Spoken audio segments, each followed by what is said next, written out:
Some French princes that became old dirty bastards. Spent half their life off their nut getting plastered. 2 decades later after they first met, now chatting shit on your TV set. It's Scotty Motty, Scotty Motty, Scotty Motty, Scotty Motty, Scotty Motty.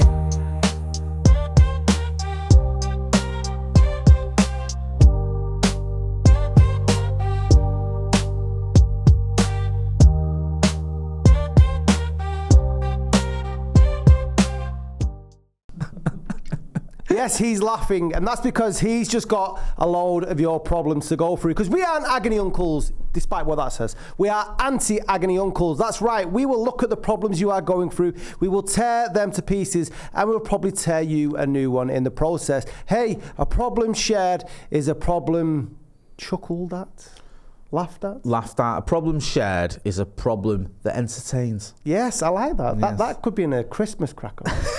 Do you get Christmas crackers, yeah? Yeah, what do you mean? Do we get them the concept of? Yeah, do you understand what it means? you don't look at them like that. Yeah. No, Scotty, you don't eat it. You pull it. No, do you buy them in that? Yeah, do you like I guess that? so. Do you like the whole Christmas cracker? Yeah. How much do you spend on a box of Christmas crackers? Do you go for the expensive ones? Oh no, I don't buy them. I don't buy them. That's what I'm getting at. Oh right. Yes, you don't buy them. No. Right, okay. Because somebody in the house that I'm living at will buy them. Right, but you don't do that. No. Right, because I just wondered whether you went for like the upmarket ones where you get like a proper little present, or you just get the ones that are like £1. No, you because get like nothing. Well, you get like a whistle. We're parents, Jane. We have to lose every time we play crackers. It's true though, isn't it? It's like, well, I'd rather get the cheap ones than lose like a paper hat. Sometimes you can't make yourself lose though. Even if you want to. Do you know what I mean? You win accidentally. Well, I hope that isn't what Ten Hag does against Arsenal. Well said, nicely done. But aside from that Christmas cracker conundrum, what is your problems? You want to get involved? Contact us, Scotty and Motty at gmail.com. We're going to get into the first one very, very soon. But if you're first time watching this, make sure you're subscribing, liking, sharing, and get involved. Well said. Right, a simple one here for us. Simple problem for simple people. Is 10 minutes too short? Any tips for endurance? I'm going to lose my girlfriend if I don't last longer. And that's from Martin in Wigan. 10 minutes, the sex we're going for there, I guess. I presume so, yeah. I don't think he's talking about... Microwave meal? Yeah. Noodle? 10 minutes too short. Any tips for endurance? 10 minutes too short. This is worrying. See, for me, this is troubling. It's a thin line here, isn't it? Because if you say, like, I can go longer than that, then you look a bit braggadocious on YouTube. No. Look at him, Mr. 12 minutes. 10 minutes? You can make this crowd. I'll have sex in 10 minutes and I can. No, cigarettes last longer. Is that everything, do you reckon? That can't be the whole... Yeah, well, maybe you can expand that 10 minutes to incorporate a bit of, hugging and kissing and that beforehand. You don't hug before. You know what I mean? I'm being, PG. Right, a bit of foreplay. What is a reasonable time, do you think? From a male perspective, this would be interesting. For the whole performance, yeah? Yeah. Yeah. Not including the encore. Not including the encore in our house is snoring. The encore. What are you on about? This is the 90s. On snore. Yeah, exactly. I think from start to finish, 15 minutes. 15 minutes? Yeah. From start to finish? Yeah, what's wrong with that? That's not good, that, Jay. All right, what would you say? I don't know. I'll be honest with you, I don't. Is that because time's a premium? Obviously, you live in a household with kids. And it depends. If you're away, then you can expand that. Yeah. It can last, even all through the second half. That's one way to keep you enjoying. Just concentrating on bad Man United season. That'll keep you going. Bloody hell, you go for days. No, but it depends on the scenario. Yeah, because obviously we've got a house full of children. We rarely get time to ourselves. I think between half an hour and an hour. Yeah, I think so. I think that's. But you can, it doesn't have to just be the. Oh no! The main event. Yeah. Do you know what I mean? You can have the canopies. Yeah, the canopies, the hors d'oeuvres and all that beforehand. You don't have to go straight for the main. Exactly. So maybe you could just, if that's the main, then you can make the sort of Meal last longer. last longer. Yeah, that I would think be, so. might say. Someone talk about endurance. It's a bad word to use that as well, endurance, isn't it? When you're talking about having sex with your loved one. Endurance sounds like you're running an assault course. Endurance. Oh, it was hell, but I got through it. I managed to get to 30 minutes. Okay, now I endured it. Looking at his watch, like, Come on. I've got another 5 minutes in me, but then we're done. I've hit the wall. Yeah, that's it. Some more of that water. Did you ever, when you were younger though, because when you first start out and you're young whippersnappers and you literally whip it out and it snaps within, seconds? Yeah. Like, were you conscious of it then? Because maybe, what is it, Martin and Wigan? Maybe he's only a young lad and he's new in the game. Yeah, maybe he is. That's a good point. No, I think when I was... see, a lot of the time when I was younger as well, intoxication was playing its part. So were you even doing the sex? Well, occasionally, yeah. Yeah. But obviously that affects things, doesn't it? Like, that gives you endurance you might not even want. Do you know what I mean? Like, you could probably go for hours if you wanted to. Yeah. You ain't going anywhere at the end of this journey, if you get my drift. Yeah. But that wasn't a conscious decision. That was just a barely conscious decision because of the amount of white lightning I'd drunk. White lie, that's filth, that's some filthy sex. I genuinely wouldn't clean my drains with that. Jeez. Like, that was what I used to drink regularly when I was a child. Do you remember like people used to always like knock one out beforehand? Yeah. Like back in the before you're going out. Yeah. That was like, I'm just gonna go out, sort myself out. Yeah, so you're not going to have a loaded gun and all that. Yeah. That's a load of nonsense. No, I mean, never do that. Do you ever done that one where you sort of concentrate on something else as to what's going on? Oh, right, yeah. You know, people say, think of somebody's nan or something. I've seen that in films. I've never done that. Wow. Do you know what I mean? I've seen that in films, the films in your head. Yeah. Movies of the mind. Why, though? What's the point in that? Just because I think... Thinking of someone's nan while you're having sex doesn't help you enjoy that sex. It might make you go longer. Yeah, because it takes your attention away from, like, maybe you're close to the point of no return. So you like, you like the... Well, what's the point the in pistol's that? loaded in. Yeah, but why, like, are you prolonging a journey that is no longer that great if you're thinking of your mate's nan? Yeah, I know. And then imagine if you do shoot. And you're thinking... And that's your last thought. And you say a name. And you're like... And then you go out your mate's nan's house for tea. And you see her and you get turned on. And that... Hey. Anyway, I think we've covered that, Martin. Yeah. I think we've given you some sage advice there. Good luck, Martin. Yeah, good luck with that one. Lenny. In Peckham. Lenny's a good name, isn't it? Don't hear too many. I've got one friend called Lenny. Yo, you have? I know Lenny. Yeah, you have. No, is it a dying name? Is it like Gary, going the way of Gary? Gary. Lenny's a little bit cooler than me. Yeah, I like Lenny. I wouldn't have a problem with calling one of my kids Lenny. Anyway, he's got in touch. He says, bloody hell. You might be coming to the wrong person here. How do you maintain a good relationship? Me and my boyfriend are really struggling. Oh, so Lenny's the girl. Or maybe not. Maybe they're in a... Jesus Christ, what is this, the 1930s? Have a day off, son. You know like David Furnish and Elton John? They're not just mates. Really? I never knew that. I remember, why I always say that? I remember reading a paper once, and Elton John had been in hospital to have like a heart bypass or something, and David Furnish had been to visit him. This was back in like the late 90s, early 90s, whatever. And the paper said he was visited by his best mate, David Furnish. Shut up. You're allowed to say it. It's not illegal. No, I think the name Lenny is a man's name, so I think this is two lads in a relationship. The struggling, how do you maintain a good relationship? Be honest that you are struggling. I think sometimes in relationships, someone's expecting the other person to try and produce some magic, give it a kickstart or something like that. And then what happens is you both sort of stood on the fence and nobody wants to make the move to say that things are going pear-shaped. The moment you start admitting there's a problem or whatever it is, then I think that's the best time to start. You start looking at... You can only fix problems if you address what they are. Think of your relationship as the opposite of this show. Yeah? On this show, a problem shared is a problem that's going to be made worse. Going to be for our entertainment, and probably you're going to regret sharing it with us. Yep. Yeah. In a relationship, all the opposite is true. Hopefully. And if it's not, then it's the wrong relationship. Yeah. So you tell, listen, things are tough, and we've all been there.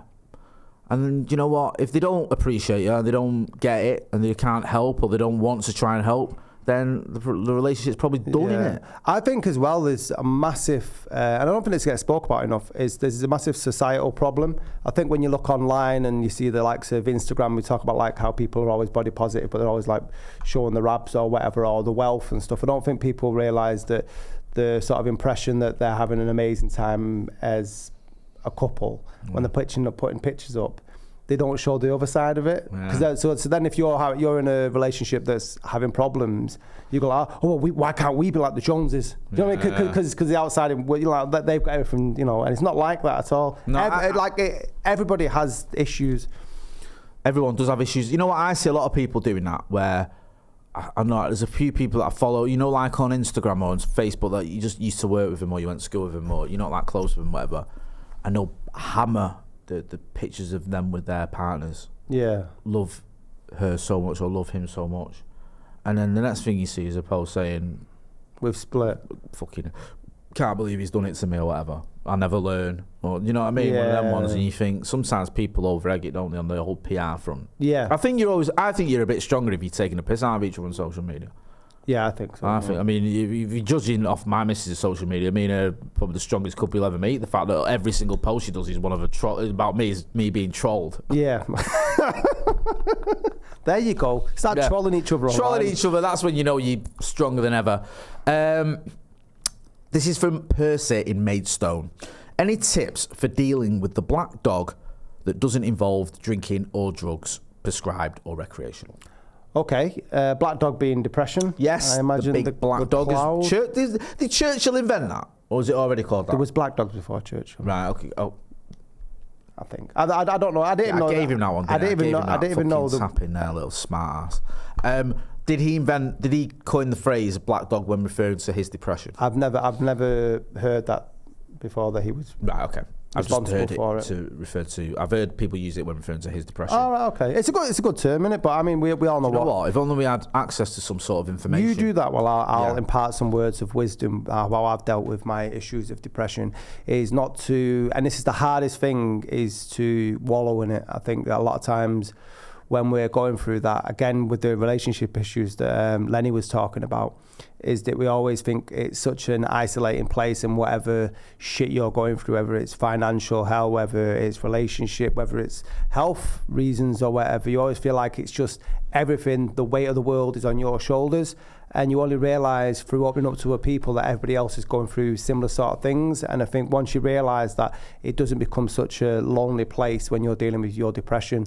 So talking is huge, and whilst getting off your nut on drink and drugs is a short-term fix, it's a plaster over a massive gash that will never be the solution. So what I do is I make sure you're talking to people and try and get out as well. I've been doing a lot more of that, trying to get out in the mornings. They always say, I've read a lot about that, getting out first thing in the morning, if you see sunlight or any sort of natural light within 10 minutes, it will automatically change your mood. Yeah, I remember telling me that. I do that. So get out as soon as possible in the morning, and don't sit in, like I said, sitting in the house is the worst thing, and it's hard because everything feels like it's a massive weight and you just haven't got any ambition. You've just got to force yourself to get out, talk. Well said. Very serious, but actually very accurate as well. Good stuff. The black dog metaphor. In 1776, Dr. Samuel Johnson, the inventor of the dictionary, was the first to use the term black dog about the melancholy and depression he experienced as someone diagnosed with clinical depression. There you go, he's done well, hasn't he? Diagnosed with clinical depression, he invented the dictionary. The phrase was later popularised by Winston Churchill, who was often quoted as referring to a black dog when he felt unmotivated, churlish, or otherwise unproductive and unable to write stories, because he had a lot of periods of depression, didn't he? Do you ever think there's some sort of racism with that? Like it's black magic, black dog. Have you ever seen... Black's always sort of seen as a sort of, when, as an imagery, there always sort of seems to be a lot of negative connotations. I don't know. Where if you look at religious, it's always the white line. Yeah, no, yeah. I think, is it Malcolm X? We've seen the film Malcolm X, when he's getting his training to become Malcolm X. And his mentor is talking about that. So really? Black, yeah, if you look in the dictionary, black is always the negative connotations, and it's like... So that's like me and Malcolm X are very similar. Is that what you just said? I mean, I didn't, but if you want to take something I didn't remotely say and turn it into something that you think I did say, then feel free. Malcolm X, Winston Churchill, and endurance sex. You won't find that anywhere else on any other YouTube. Get subscribing, get liking. What's the next one? Well, Malcolm, or would you like me to call you Mr. X? David X is fine. David X is fine. People say I'm really bitter when things don't go my way. They also take the piss out of my teeth and sideline gyrating. Any tips? And that's from Jurgen. I'd leave Merseyside. I was going to say that's Jurgen in Liverpool, but you already knew that, bizarrely. Yeah, there's only one Jurgen. Yes. What do you make of the fact he had his teeth done? It's up to him, and he's not the only person. I had a nose job, so I'm not going to throw shade on that. He was getting rinsed before he got them done. Yeah. So, I don't know. I don't like my teeth, to be honest with you. They're a bit crooked. And also, because I drink a lot of coffee, in certain pictures, they look a bit yellow. I think that... Is that what I mean? What do you reckon to the bitter stuff? Jurgen Klopp, right, is one of those guys. If he's your manager, you love him. And if he's not, you don't like him. And he's not, so I don't like him. Right, okay. That's you know fair, I mean? isn't it? He's a bit like, he's not remotely as talented as Fergie, but he's the similar thing.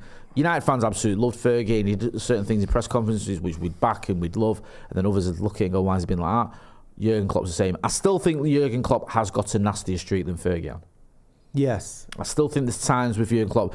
With Fergie, there was always a method to his madness. Like, he could lose his rag with journalists or whatever, but you'd see why he had. Sometimes with Klopp, I think he loses it for no reason. And an innocuous question that isn't loaded, that isn't unfair, that is quite kind. Loses it rather than... And it can be quite horrible at times, which I think Fergie didn't have that to him. And also Fergie's far more successful. Yeah, and there's more consideration, I think, with the sort of mind games that Ferguson was playing. There's no way he wasn't in his office with a red wine thinking, do you know what I mean? This is how I'm going to approach it. But it's interesting with Klopp is that he can go from being the press's buddy, like all the press love him more or less. I've been to a press conference with Klopp and it was in his early time at United. At Liverpool was when we were playing United, funnily enough. And it was the Europa League one. Yeah. So I was covering it for Kieran Freire. I did the it was Van Gaal on it, I think. I can't remember. The United one. Then they said, the Liverpool one. They were both taking place at Old Trafford. The Liverpool one's next. Can you do it for Radio City? Don't ask a question. That's what they said to me. And whenever I got asked to do a Liverpool press conference, I did about 4. I did Brendan Rodgers ones as well. Don't ask a question. You don't need to ask a question. Just get the audio, because they were scared that I'd ask something to wind him up because I'm a United fan. And also it's very structured at Liverpool. So I didn't, but he was very friendly and jovial with the press because he was still in his sort of early days there. And he has that where he can be, but then he has times when he's horrible. But Jose was like that. But the thing is, Jose never really... Yeah, true, but I think you sort of expected it with Jose. Again, with Fergie, and I'd say Jose is probably the only comparable manager in terms of mind games. Yeah. I'd say Fergie, because I don't think Pep's got it in him. Pep's no. And Wenger was nowhere near. All managers can be arsey, right? Yeah. And I've been in a lot of press conferences. Like Pep was difficult with me once for no reason. Fergie, I never interviewed him. I've interviewed him, but I never did a press conference. But you knew about him, obviously, you see what he was like. And I had horror stories, where he could just be awful with people. He was horrible to one of our reporters, not because of something they'd done, but some of the radio DJs at the station he worked at had done, where they'd slagged off Fergie. So he chucked him out of the press conference in the middle of it. And obviously Klopp, we've seen it. I just think with Klopp he has that little bit more to him. And it was quite funny with United fans singing "He's cracking up" yesterday. Yes, he certainly was. Just before we wrap up, did you see Joe Kinnear passed away this week as well? Do you know what? But in terms of press conferences, he had some of the best. He's the one at Newcastle. The See You Next Tuesday one. Yeah. The best, right? If you ever want a sort of... Joe Kinnear, obviously a very good manager and thoughts with his family. But... yeah, if you ever Google Joe Kinnear press conference, go on YouTube and listen to it. It's audio only, and it's, quite frankly, amazing. Yeah, it's cool. One final one for you. I want my team to lose against Arsenal. Am I a shit United fan? And that's from Jay and Eccles.